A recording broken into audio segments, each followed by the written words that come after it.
What's up, everyone? Welcome back to my vlogging channel, Kappa. Now, if you're wondering where the videos have been, let's take a look-see at this. This is my computer. This is the computer that I had all my editing software, all my recording software, all the software. It's fucked! See this? Crucial SSD. Never buy Crucial hard drives, they're fucking garbage. This computer, I like TLDR, I tried to fix it, it's fucked. I don't know what's wrong with it. I'm gonna go back to Abilene for the remainder of my break, and then when I get back, I'll fix it. It's almost fixed already. I bought a new hard drive, a new OS, whatever, we'll be good. So let's talk about TWIF. Where to start? So, I guess the ship. So we had Spencer and Seagouch. Now, if you saw my last jokish vlog, I predicted that Spencer would win, and he was the heavy favorite. I was right. Spencer put up a ton of points, and Seagouch didn't really do that well. Antonio Brown really went flaccid for Seagouch, and, Christian's team is reliant on players like that. But Seagouch got second. And if you remember, Seagouch, the curse, it is what it is. Second place is good, but more importantly, Spencer finally got that first place that he's been struggling and is avoiding becoming a joke. Not a joke, but like, oh, Spencer always gets second, Buffalo Bill can't close the deal type thing. So he avoids that reputation. He nets the cash prize, which of course is nice. And good for him, good for Spencer. Congrats, Spencer. Well deserved. And like I said before, Spencer's victory completely well earned. He did it off the back of phenomenal, consistent management, good trading, solid waiver wire pickups, and good drafting. That's how you win a championship. Oftentimes I criticize like Disco when he won. Disco drafted a really good team, but he also had a couple players that no one thought were going to be worth a damn and turned out to be gods. So I really enjoy seeing Spencer win the way he did because, in my opinion, that's the most consistent and right way to win. So that's the main point. I'll skim over some shit. So third place game that no one gave a shit about, just like I said before the game, me and No Fry. My team didn't do very well. Ted Ginn got hurt. I lost, barely, but, third/fourth is respectable. And No Fried was actually pretty solid this year. Give credit to No Fried. We also saw Weston continue to go on a rampage. Weston barely missed the playoffs. Had he made it, maybe we would have seen a championship out of him. He was red hot. He had lost too many games before the end of the season and wasn't quite able to make the cut. Seagouch and I beat him out. The division of Christian, Wiley, Weston, and Lily was the best division this year. And I want to point out Lily in particular has improved a lot and has done a much better job managing her team this year than she has in previous years, and it showed. Lily had a lot of games where she had 100 points. And she also had huge point games. I think, I'm not sure, I don't, but I'm pretty sure she had a game where she put up like 120 plus. Obviously my team was pretty damn good. I led the league for most of the year. I did kind of a receiver-based thing with Megatron, Hopkins, and Dez. The Cowboys being shit really screwed my season over, because I was reliant on Dez, and obviously Dez got hurt. He always does. But more importantly, Romo got hurt. Usually you can justify having Dez. Dez is going to miss a few games, but Romo is usually good enough, and the offense is based around Dez enough to make it worth drafting him. So my team was good. And then we look at Seagouch. He made the fucking championship. And it's Seagouch, so there was some luck involved and some crazy shit, but I don't know, man. Seagouch consistently does weird things, but he fucking kind of does well every year. So yeah, it's a curse because of the way that it happens, but at some point I think you have to dish out some credit to Christian. I mean, the dude is like, he drafts like these weird fucking teams every year, and like, I don't know. Credit where credit is due, he got second. So then let's talk about the Central Division, which should obviously be renamed the Group of Death after Spencer called it that in week 2. And then we know, of course, know now that the division was utter fucking garbage. It had 3 shit teams.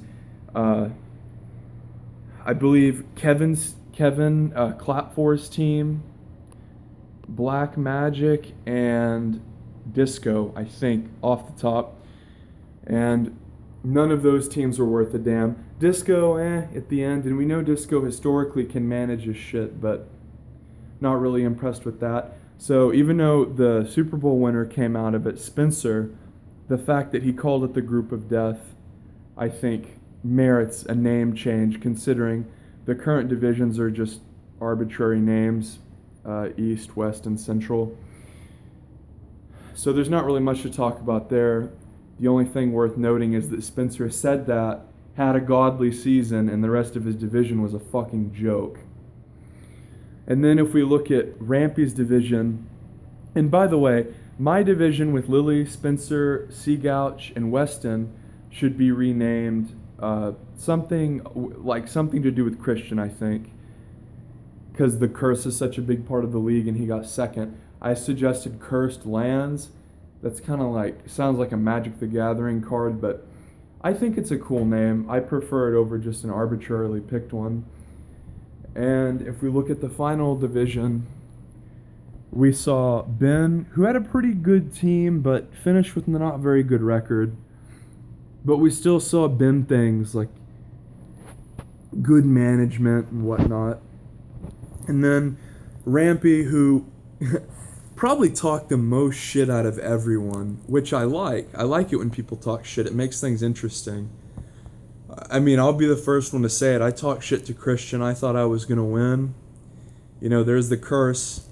Chris Ivory, 4.2 points against one of the worst defenses in the league. I mean, we already talked about this shit, but I think when you run your mouth a bit, it makes it more interesting when someone wins or loses.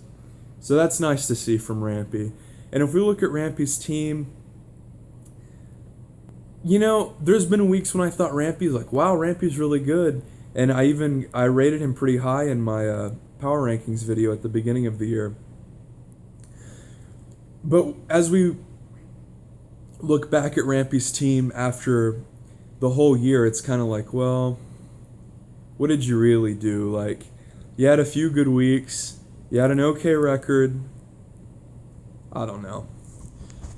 I think Rampy managed his team pretty well, but his team also had like so many dog shit performances where he was just atrocious. Kevin Travier and Cameron, I think, were the only 2 owners to have more god-awful weeks than Rampy. I'm sure Rampy's furiously typing a comment about how great he was. Kappa. And we saw in that division Cameron's team, who had a pretty good record, and granted, he had a good win against me. But Cameron's team was shit. Just plain and simple garbage. And I rated him pretty high at the beginning of the year. And what did I say? Cameron drafted pretty well, but he's historically had managerial issues. He hasn't managed his team that well. And what happened this year? He had the lowest points scored by a mile. Now, I put points scored, I kind of hold it in a lower regard than some people. I think people like Spencer and Weston think that like points scored is like everything. Like if you have, to them I think, and like this is, I haven't asked them, so Spencer and Weston, if you're watching, comment. But I think Spencer and Weston, they kind of feel like it should just go, like whoever wins, it should almost be based on like just fucking points. Like not even matchups. And like once again, I don't know for sure, but it's almost like if my team had the most points scored this year, I had the best team, I deserved to win. And to me, I think really the most interesting thing about fantasy football is your matchup against whoever you're playing. So if you score 100 every week and you're always playing the guy who scores more than you, yeah, it is bad luck, but to a certain extent, like, why are you even playing fantasy football? Like, that's the whole point. Is it's like rivalries, and you match up against people, and you're actually playing their team. But that didn't really make a whole lot of sense.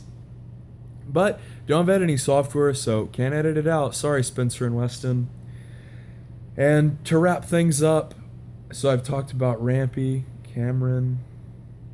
Who's the last person in the 4th division? Oh, No Fried, yeah. I already touched on him. No Fried had a good year. I like what No Fried did.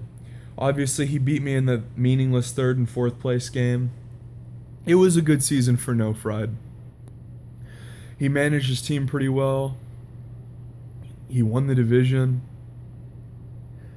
So next year, I'm looking forward to hopefully, I don't know if the commissioner can do this, but hopefully he can change the waiver wire, because the way it is right now is so fucked up. It's kind of like if you like go to get, I don't like the fact that you have to wait so long after, like, if I pick someone up on Sunday, the freaking waiver is not even going to clear until Wednesday morning. I don't like, honestly, part of why I don't like it is I don't know how it works.